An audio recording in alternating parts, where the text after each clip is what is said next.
Paulo Freire nació el 19 de septiembre de 1921 en Pernambuco. Fue un educador y experto en temas de educación de origen brasileño, uno de los más influyentes teóricos de la educación del siglo XX.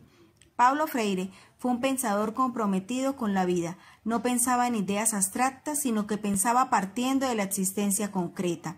Su proyecto educativo, que parte de la praxis, apunta a crear humanización, a liberar al hombre de todo aquello que no lo deja ser verdaderamente persona. En este libro se presenta una visión de las ideas del educador. Él hablaba sobre el carácter político del problema educativo y la necesidad de crear una escuela popular en el ámbito latinoamericano. A través de la alfabetización y la educación popular, el pedagogo señaló la importancia de crear una conciencia colectiva en las masas populares sobre su realidad y sobre la necesidad de una pedagogía de liberación para llegar a la justicia social. En las sociedades que establecen su estructura en la dominación de las conciencias, la pedagogía dominante es la pedagogía de las clases dominantes.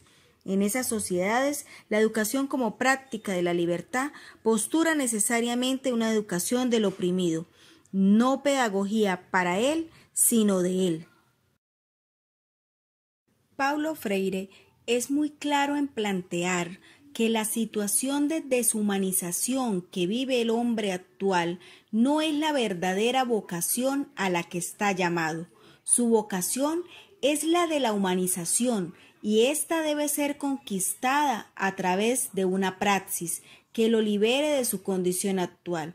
Ahí radica la gran tarea humanista e histórica de los oprimidos, liberarse a sí mismo y liberar a los opresores. El autor, en este libro, hace una crítica a la educación que toma a los educandos como recipientes en los cuales será depositado el saber. A este tipo de educación la llamó bancaria o pedagogía tradicional de los opresores, puesto que el educador es el único poseedor de conocimientos y es él quien va a transmitir los conocimientos a los educandos, de tal forma que estos se convierten en sujetos pasivos y por tanto en sujetos oprimidos.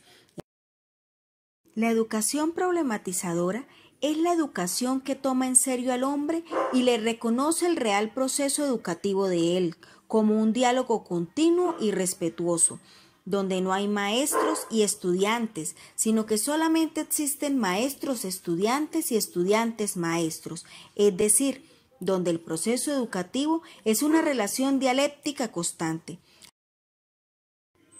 Dialogicidad es la esencia de la educación como práctica de la libertad. Esta búsqueda nos lleva a sorprender en ella dos dimensiones, acción y reflexión. El método de concientización de Freire busca rehacer críticamente el proceso dialéctico de la historización. No busca hacer que el hombre conozca su posibilidad de ser libre, sino que aprenda a hacer efectiva su libertad y haciéndola efectiva la ejerza. Esta pedagogía acepta la sugestión de la antropología que va por la línea de la integración entre el pensar y el vivir. Se impone la educación como práctica de la libertad. El método de la alfabetización se ve animado por la dimensión humana de la educación como práctica de la liberación. La educación como una dimensión de la acción cultural que se inicia en la alfabetización se realiza en el reencuentro de las formas culturales propias del individuo y en la retotalización de éstas a través de la acción definida como interacción, comunicación y transformación. Educación liberadora. El maestro tiene el cometido de crear las condiciones adecuadas para que los alumnos reflexionen, descubran la realidad por sí mismos de manera activa, donde se sientan cómodos para participar y exponer sus ideas, y así alejarnos de la problematización del mundo oprimido en el que solo se adquieren los conocimientos que se les quieren dar. Pedagogía liberadora sienta sus bases para una nueva pedagogía en completa oposición con la educación tradicional, con aportes importantes como el papel protagónico del educando, la investigación participativa, la concepción metodológica, y donde el papel del educador debe ser el de usar técnicas, crear medios que propicien la actividad de diálogo, y donde el educando debe ser consciente de su realidad y cambiar su estructura mental para su transformación de liberación.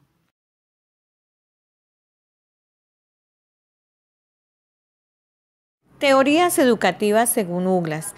En el entorno educativo apoyado en plataformas y web, impone un cambio de currículo e impulsa la información administrativa, de inscripción, entrega de trabajos, conocimiento de notas y programas, asignación de aulas, laboratorios y docentes. Se puede visualizar también el seguimiento tutorial y acceso a recursos y bibliotecas digitales como parte de un proceso en el cual el aula presencial se electroniza y se virtualiza.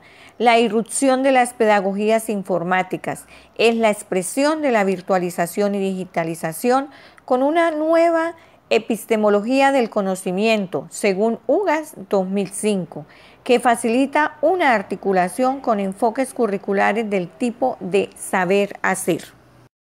Es así como en su mayor intensidad se producen las asignaturas y contenidos profesionalizantes, ya que en estas es significativo el análisis y procesamiento de datos que reproducen el ejercicio laboral con laboratorios de práctica o de simulación, así como en asignaturas teóricas y aplicadas que crean conocimientos a través de la investigación y que por ende requieren procesar información con mayor eficacia mediante instrumentos digitales.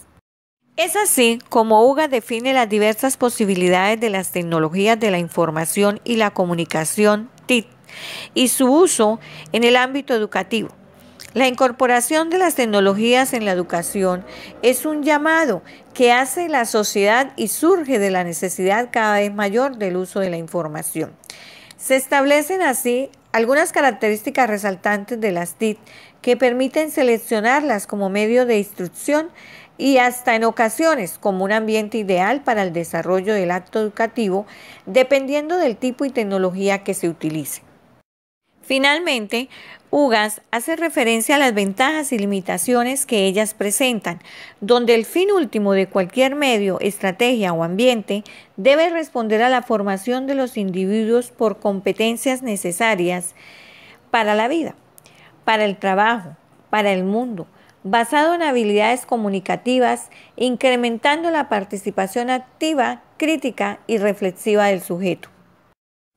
Henry Giroux nació en 1943, fundador de la pedagogía crítica, defensor de la democracia radical, opositor a las tendencias antidemocráticas del neoliberalismo, el militarismo, el imperialismo, el fundamentalismo religioso y a los ataques contra el salario social, la juventud, el pobre, la enseñanza pública y superior.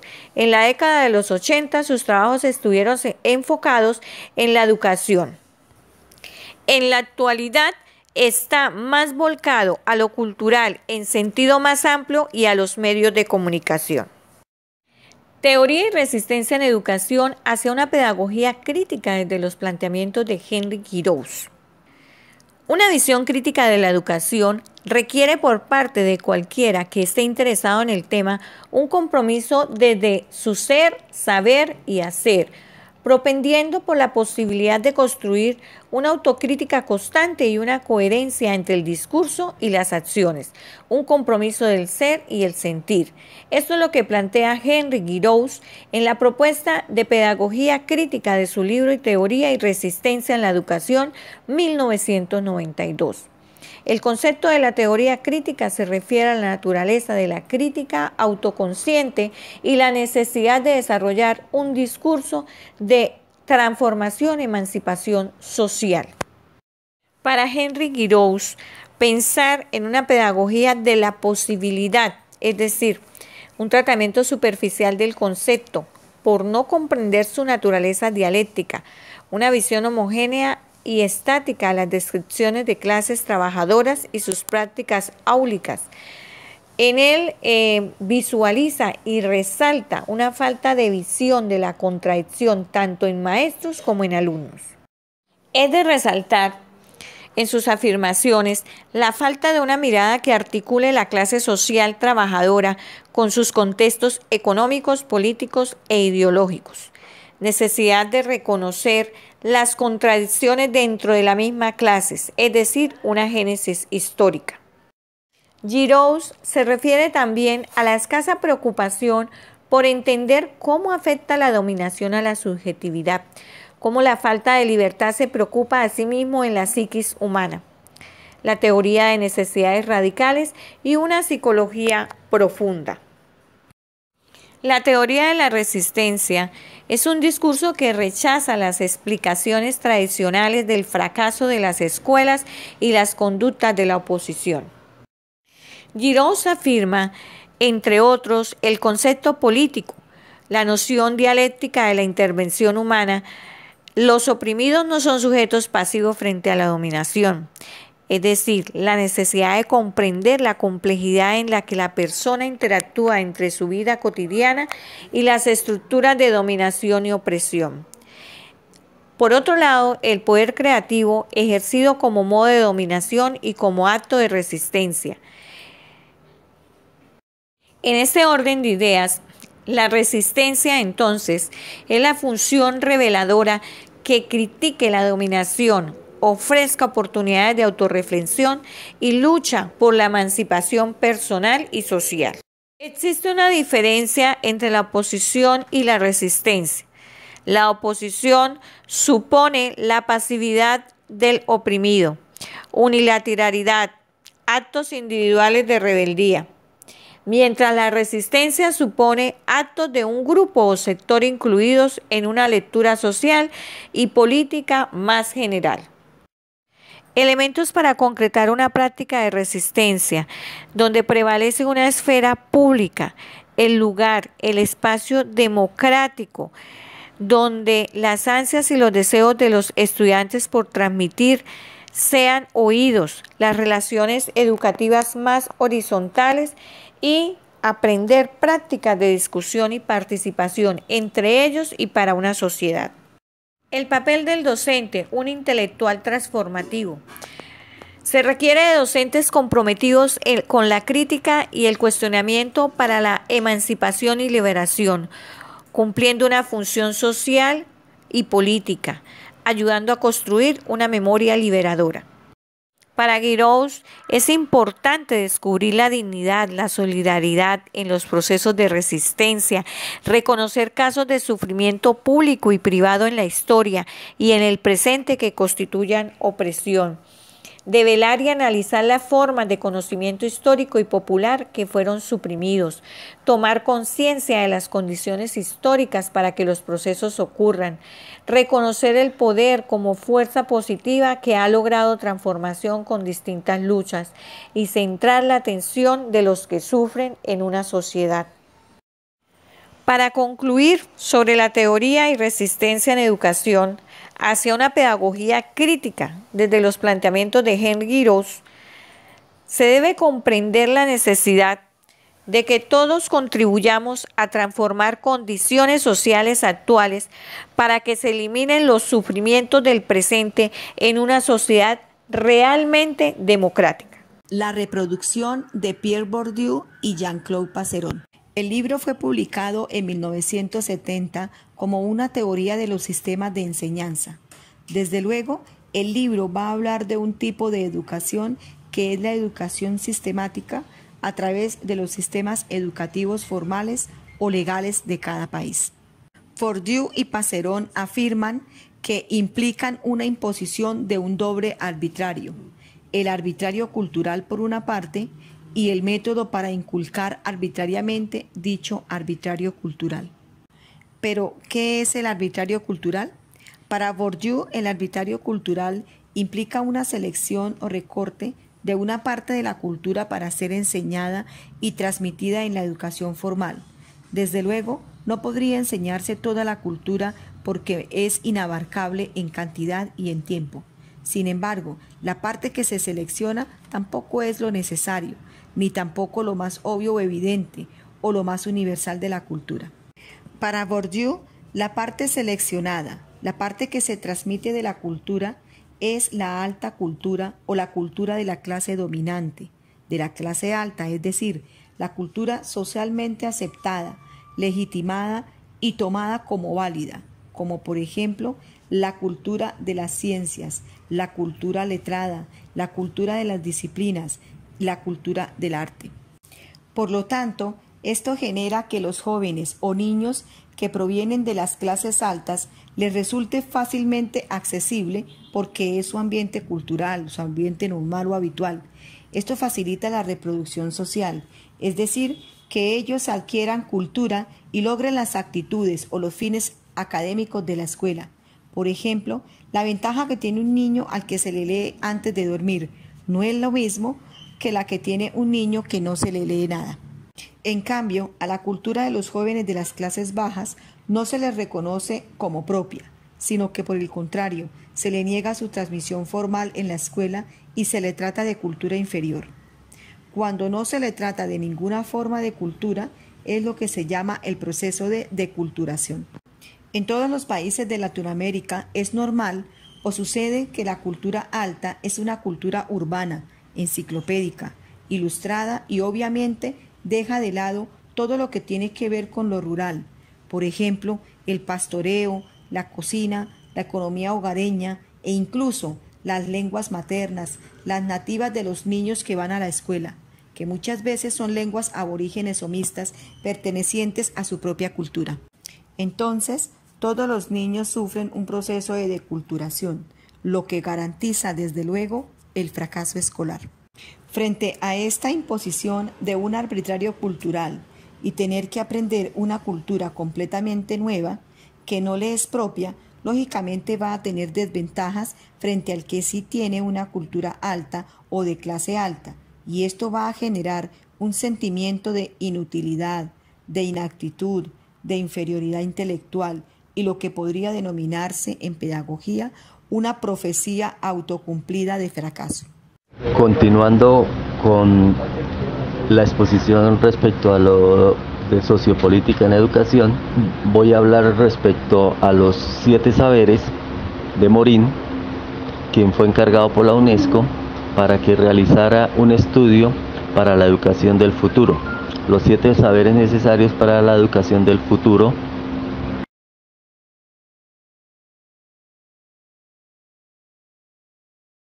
Como introducción tenemos que la educación actual tiene grandes obstáculos para avanzar y por eso nuestros esfuerzos por una mejor educación no prosperan. La educación del futuro debe considerar saberes que son normalmente ignorados en la educación actual. El primer saber, las cegueras del conocimiento, del error y la ilusión. Debemos considerar que el conocimiento es una de las interpretaciones limitadas por nuestros sentidos, tales como la vista, el oído, el tacto o el olfato. La realidad y su conocimiento sufren una reconstrucción continua a medida que nuestras ideas evolucionan.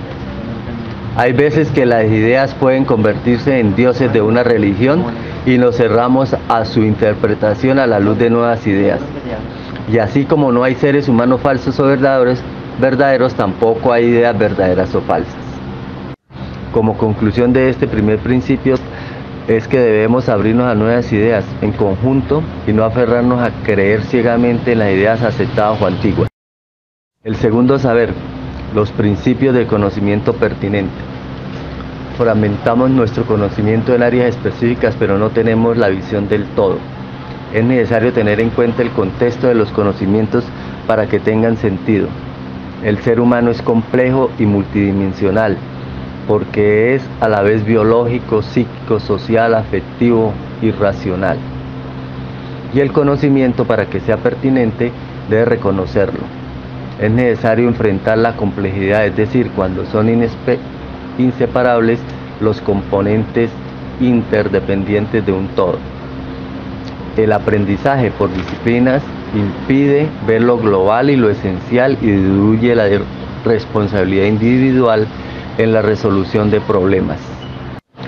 En este segundo principio, Debemos desarrollar la inteligencia general para resolver problemas usando el conocimiento de una manera multidimensional, tomando en cuenta la complejidad del contexto y con una percepción global. El tercer principio de saber es enseñar la condición humana. Nos olvidamos que cada individuo posee una identidad que debe ser respetada. Nuestra identidad individual, asociada a nuestra identidad como especie y la identidad social, conforman un trinomio propio de la realidad humana. La animalidad y la humanidad constituyen nuestra humana condición, y por eso es necesario entender el fenómeno de la onimización. Existe una unidad humana y una diversidad humana al mismo tiempo. Por un lado, la unidad de los rasgos biológicos del Homo sapiens, y por el otro, una diversidad psicológica, cultural, social. Es comprender lo humano para significar su unidad en la diversidad y su diversidad en la unidad. El cuarto principio es la identidad terrenal. El destino planetario de los seres humanos es una realidad clave hasta ahora ignorada por la educación. Las sociedades viven aisladas olvidando que habitan en una misma residencia terrenal. Destruimos nuestro planeta y a nosotros mismos porque no entendemos la condición humana ni tenemos una conciencia de interdependencia que nos ligue a nuestra tierra y considerarla como la primera y última patria. Debemos enseñar sobre la grave crisis planetaria que marcó el siglo XX, mostrando que todos los seres humanos, de ahora en adelante, poseemos los mismos problemas de vida y de muerte y que compartimos un destino común. El quinto principio saber es enfrentar las incertidumbres. La ciencia nos ha dado muchas certezas, pero también nos ha revelado incertidumbres. La incertidumbre histórica, lo inesperado, la inestabilidad es irremediable en la historia humana. Hay que aprender a enfrentar la incertidumbre, cerebro mental, lógica, racional, psicológica. Nuestra sinceridad no garantiza certidumbre. Existen límites para el conocimiento. Es necesario aprender a navegar en un océano de incertidumbres a través de archipiélagos de certeza. Sepamos confiar en lo inesperado y trabajar para lo improbable. Las acciones solo son predecibles a corto plazo. La ecología de la acción es una apuesta que reconoce riesgos y la estrategia permite modificar o anular cada acción emprendida. Se debe desarrollar un pensamiento que reconozca y enfrente la incertidumbre de nuestro tiempo y enseñar principios de estrategia que nos permitan afrontar los riesgos y modificar su desarrollo en virtud de las informaciones en el camino.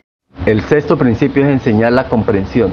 El planeta necesita comprensiones mutuas en todos los sentidos para salir de nuestro estado bárbaro.